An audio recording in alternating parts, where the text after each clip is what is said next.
Hello दोस्तों, स्वागत है आपका कॉमिक्स टाइम्स में। और आज हम शुरू कर रहे थे कॉमिक्स खूनी गुफा। इसका पहला पेज आप देख सकते हैं दोस्तों। और अभी तक आपने हमारे चैनल को सब्सक्राइब नहीं किया दोस्तों तो प्लीज़ सब्सक्राइब कर दें, ताकि हम आपके लिए ऐसी ही अच्छी अच्छी कॉमिक्स लाते रहें। चलिए शुरू करते हैं बिना समय गंवाए। नहीं नहीं, छोड़ दो हमें, हमें वहाँ मत भेजो, बचाओ। ओह। कबीले का नाम है मूंगा। कबीले का एक सरदार है, नाम तेरन मूंगा। इकलौता संतान के रूप में तेरन का एक ही बेटा है, नाम एरन।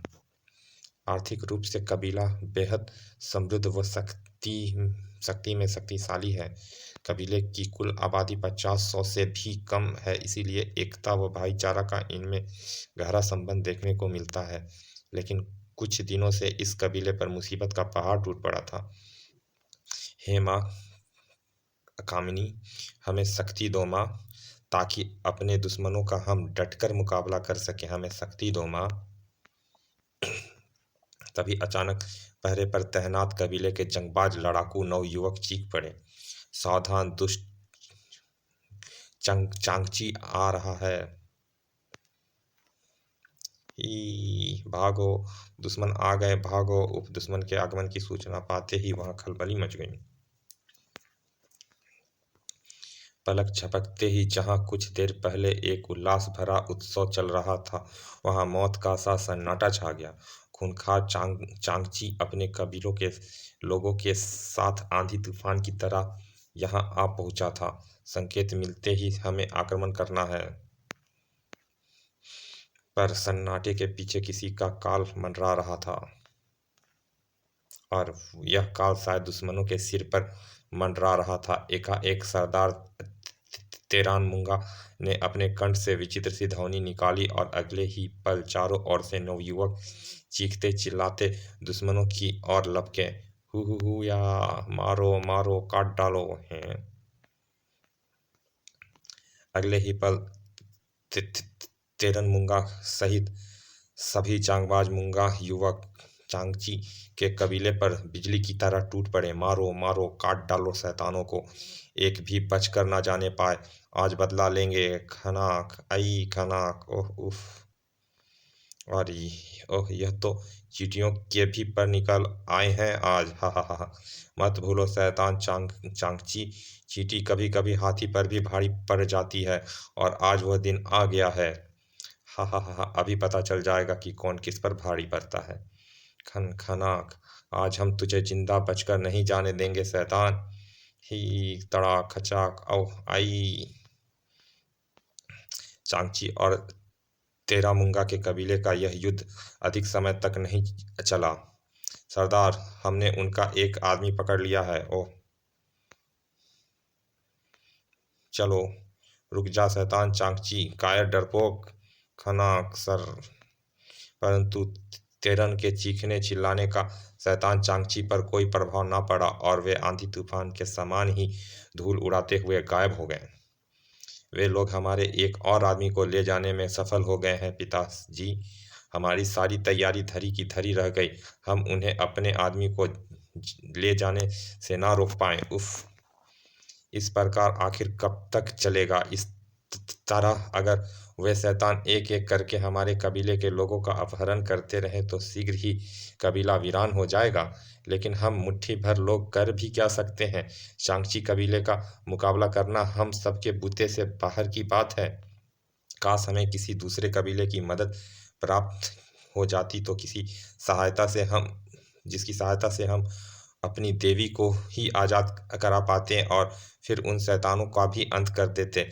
कितने दिन हो गए हैं चांगची हमारे कबीले के लोग को पकड़ पकड़ कर ले जा रहा है।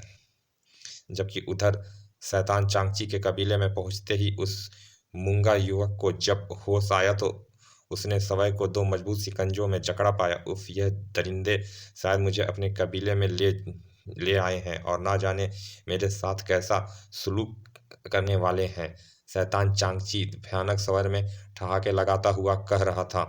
हा हा हा, ही कौनची रथ के घोड़े को पहाड़ी गुफा की ओर जाने का संकेत दो। हा हा हा। पहाड़ी गुफा। इस प्रकार बंधनों से जकड़कर यह दुष्ट लोग इस रथ पर कहाँ भेज रहे हैं मुझे? पहाड़ी गुफा में क्या होगा? जो हुकुम सरदार। चांगची का आदेश मिलते ही हिनकोची ने कोड़े का एक एक भरपूर वार दोनों घोड़ों पर किया। कोड़े पड़ते ही दोनों घोड़े सरपट वहां से भाग पड़े। सड़ाक सड़ाक, हिन हिन हिन हिन, हा हा हा हा हा, उफ, धड़क धड़क धड़क। रथ से जुड़े दोनों घोड़े द्रुत वेग से दौड़ते चले गए। ओह, ना जाने यह रथ कहाँ दौड़ा चला जा रहा है। गुफा में क्या होगा? पहाड़ी चट्टानों के ऊबड़ खाबड़ से रास्ते से गुजरकर रथ एक गुफा में प्रवेश कर गया। ओह, शायद यही है वो गुफा। गुफा के भीतर पहुंचकर रथ रुक गया। ना जाने मुझे यहाँ क्यों भेजा गया है। यहाँ तो कोई नजर नहीं आ रहा है।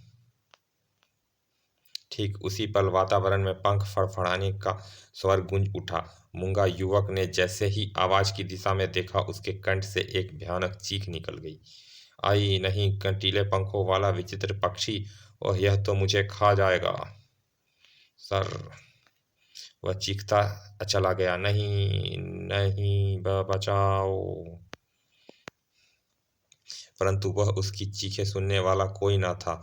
वह चमगादड़ नुमा भयानक राक्षस पक्षी मूंगा युवक के शरीर से जा चिपका और अपनी नुकीली चोंच से उसकी गर्दन पर एक छेद करने के बाद उसमें से उबलने वाला गाढ़ा लाल रक्त पीने लगा।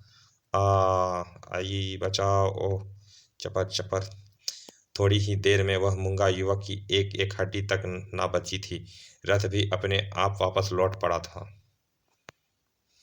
जबकि मूंगा कबीले से कहीं कोस दूर आदित्यनगर के राजमहल के शयन कक्ष में राजा आदित्यराज अपने स्वर्ण पलंग पर बुरी तरह अतड़प रहे थे। और एकाएक ही राजा आदित्यराज हड़बड़ाकर उठ बैठे। ओह, तो मैं फिर से वही सपना देख रहा था। उफ, आखिर उस स्वप्न का क्या रहस्य है? क्यों यह बार बार मुझे दिखाई देता है? ओह धाइमा, अच्छा हुआ आप आ गईं। क्या बात है आदित्यराज? मैं इधर से गुजर रही थी कि तुम्हें पलंग पर तड़पते देख भीतर चली आई। क्या कोई भयानक स्वप्न देख रहे थे बेटे? हाँ धाइमा, और यह सपन मैं आज से नहीं बल्कि कई दिनों से देख रहा हूँ। सपने में मुझे माँ दिखाई देती है धाइमा। और जब अपने स्वप्न के विषय में राजकुमार धाइमा को सब कुछ विस्तार से बताता चला गया। सब कुछ सुनने के पश्चात धाइमा एकाएक गंभीर हो उठी। फिर बोली, इसका मतलब कि तुम्हारी माँ अभी जीवित है। वह अवश्य ही किसी संकट में फंसी हुई है और मदद के लिए तुम्हारे स्वप्न में आकर वह तुम्हें पुकारती है। लेकिन हमारी माँ का देहांत तो तभी हो गया था ना, जब हम केवल 10 वर्ष के थे। कई महीने तक महारानी जी का इंतजार करने के पश्चात ऐसा मान लिया गया था मेरे बच्चे। मैं कुछ समझा नहीं था माँ। उस समय तुम 10 बरस के थे जब तुम्हारी माँ रानी पुष्पगंधा तुम्हें लेकर अपने पिता से मिलने जा रही थी कि त्रिकुट जंगल से गुजरते समय एक बहुत तीव्र आंधी आई। उस आंधी के बाद तुम्हारी माँ का कहीं पता न चला और कई महीने इंतजार करने के बाद उन्हें मृत मान लिया गया। बाद में तुम्हारे पिता का भी देहांत हो गया और तुम्हारा 18 वर्ष की उम्र में राज तिलक कर दिया गया। सारी कहानी सुनने के बाद आदित्य राज अत्यंत विचलित हो उठा और बोला, मेरी माँ जीवित है धाइमा? वह मरी नहीं। मैं उसे ढूंढने जाऊंगा और जब तक अपने इस स्वप्न का रहस्य नहीं जान लूंगा तब तक महल में नहीं लौटूंगा। मैं अपने नाना जी से मिलने जाने का बहाना बनाकर यहाँ से जाऊंगा। तब तक आप यहाँ की देखभाल करेंगी धाइमा। भोर होने से पूर्व ही निकल जाना चाहता हूँ। चलिए दोस्तों, इस कॉमिक्स का पहला भाग यहाँ समाप्त करते हैं। मिलते हैं इसके दूसरे भाग में। और अभी तक आपने हमारे चैनल को सब्सक्राइब नहीं किया है दोस्तों, तो प्लीज़ सब्सक्राइब कर दें ताकि हम आपके लिए ऐसे ही अच्छी अच्छी कॉमिक्सें प्रस्तुत करते रहें और आप इंजॉय करते रहें। चलिए मिलते हैं इसके दूसरे भाग में। तब तक के लिए धन्यवाद पिता।